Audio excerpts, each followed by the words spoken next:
Time now for sports on 104.7 The Cave. Here's Ned Reynolds. Mike, the intern, Ned Reynolds, in the studio on a Thursday morning. So got some good news from the Kansas City Chiefs yesterday. Tony returned to practice. Yeah, practice. It doesn't necessarily mean he'll play on Sunday against the Broncos, but against Denver, really, do they need any help? Come on, Denver's really, really bad.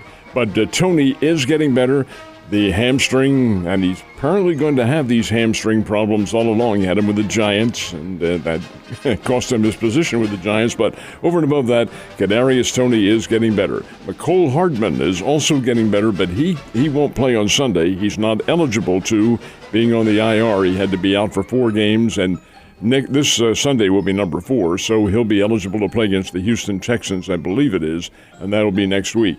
So you do get a couple of receivers back, and that certainly will help the Chiefs. They have gotten into a bit of a dormant state on their offense. Against Cincinnati, they certainly were. See what happens on Sunday. As far as McCole is concerned, I heard it was appendicitis.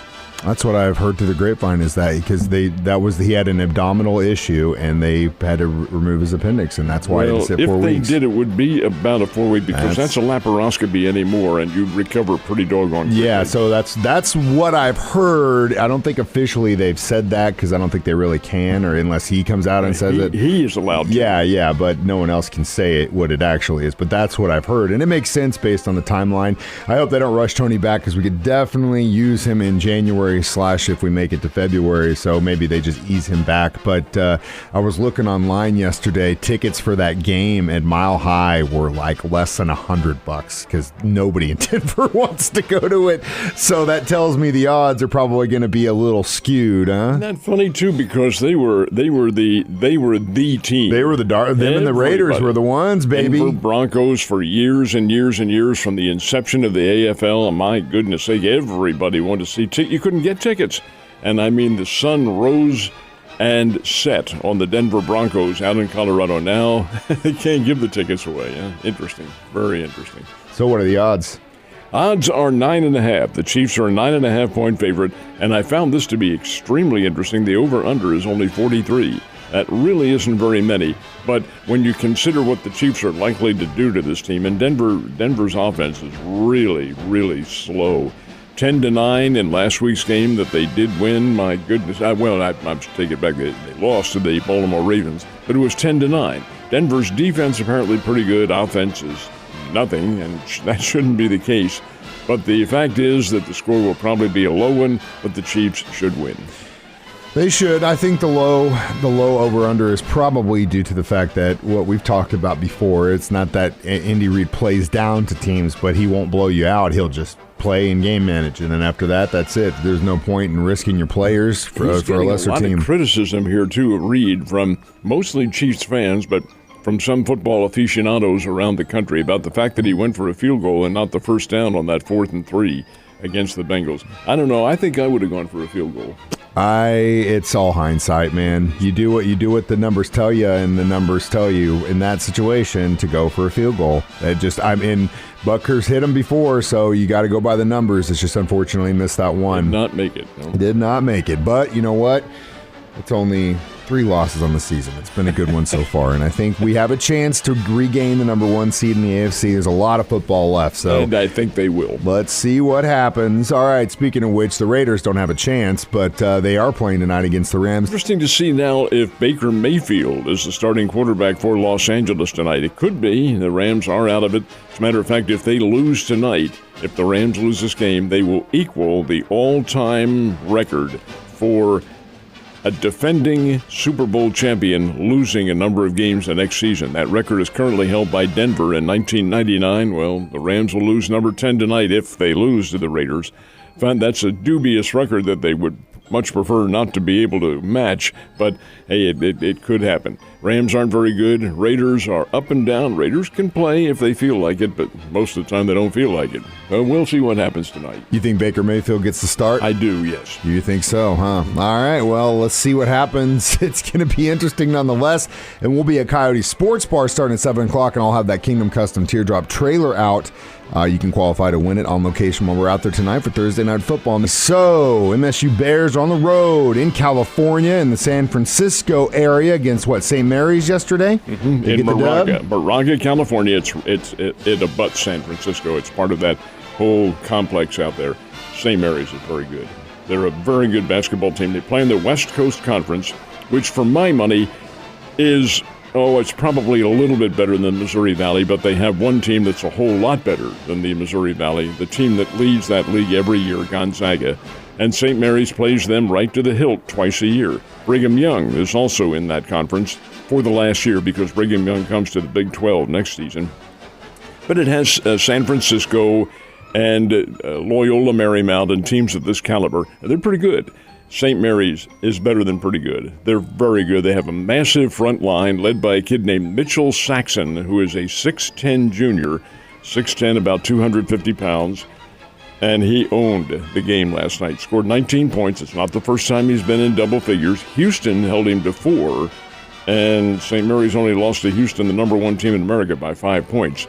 They shut him down. But the Bears couldn't. The Bears don't have that kind of physique, and he's not the only one. They have a very tall front line. Case in point is the Bears, who are accustomed to getting a lot of points in the paint, had 18 last night. 18 points in the paint.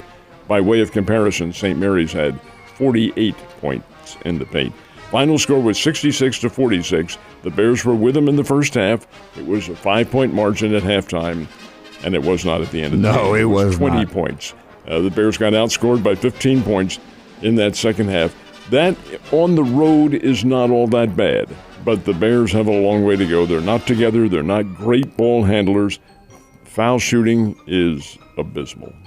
50% from the foul line last night. Didn't go very many times. But 50%, you're not going to win. No. You've got to be up in the 70, 75, 80% category. They are free, F-R-E-E, free throws.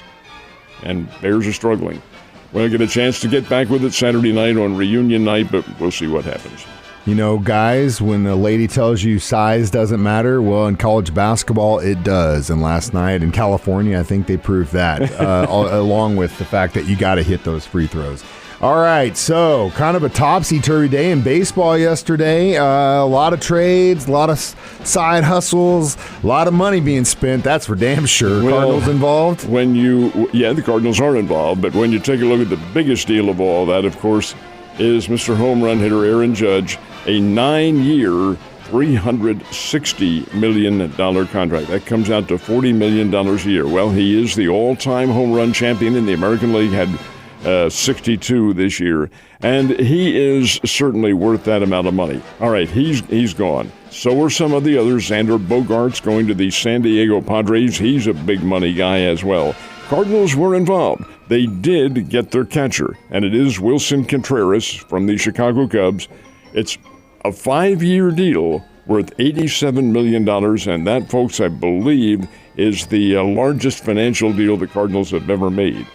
Well, Contreras is a good catcher. He's not Yachty, but he is a good defensive catcher. He's a better offensive threat than Yachty was. He can hit the long ball. At least he could at Wrigley Field. Now, whether he can at Busch Stadium and some of these others, that remains to be seen. But Contreras, good player. He'll be, hopefully anyway, a solidifying force. Now, the Cardinals had been going after the kid from the Oakland A's, but Sean Murphy, but that's a trade and not a free agent deal, and I think the Cardinals were unwilling to give up some of their young talent. So, indeed, that's the circumstance there with the Cardinals. But the Redbirds also lost Jose Quintana. He's the left-handed pitcher they got at midseason from the Pittsburgh Pirates. He signed on with the New York Yankees yesterday. I know a lot of Cardinals fans were hoping that Quintana would stay. He will not. But the Cardinals say, hey, we've got the pitchers. I'm not sure they do, but we've got the pitchers. We'll be all right. So we'll see. Yeah, it's going to be interesting. It's already getting interesting. I think they're taking a page out of the NFL's book by creating some drama in the offseason, so we're talking about it. So it's working. All right, 82 years ago today, pro football history was made. Ned was a teenager in high school. What the hell was going on? I actually wasn't born quite then. It was a year before I was born, and but the storybook is really very interesting. NFL championship game, highest scoring by one team in NFL championship history. Washington Redskins and the Chicago Bears played at Griffith Stadium. Griffith Stadium's the home of the old Washington Senators. had 36,000, which at Griffith Stadium's a full house. Chicago Bears, Washington Redskins, NFL championship game got out of hand pretty quickly. Chicago won it 73-0. 73-0 was the final score just a couple of weeks before they'd played in the regular season, and the Redskins won 7-3. The Bears thought they had scored at the end of the game, and the touchdown got called back, and they griped at the press and all that sort of thing. Well, George Preston Marshall, who was the owner of the Washington Redskins at the time, said, "You guys are a bunch of crybabies." We don't say that to George Halas, Papa Bear. He put it up in the locker room. Oh, the Bears were ready. Bears were ready. My favorite line from the game, the end of the game, Washington's quarterback was one of the all-time greats, Sammy Ball, Slingin' Sammy from Texas Christian, and the National Football League record holder, Hall of Famer, and all that. He threw a touchdown pass toward the end of the game that was dropped in the end zone. And the reporter said to him, "Sammy, do you think that made any difference in the game?" He said, "Of course it did. The score would have been 73-7. Which is a great line. Anyway, it was 82 years ago today. God, that is a blowout. When they started at 36,000, they probably ended up with about 600 in those stands there were a by lot the of end. folks who left. Yeah. Yeah, I can guarantee you that. Speaking of which, Ned, get out of here. I'll see you tomorrow.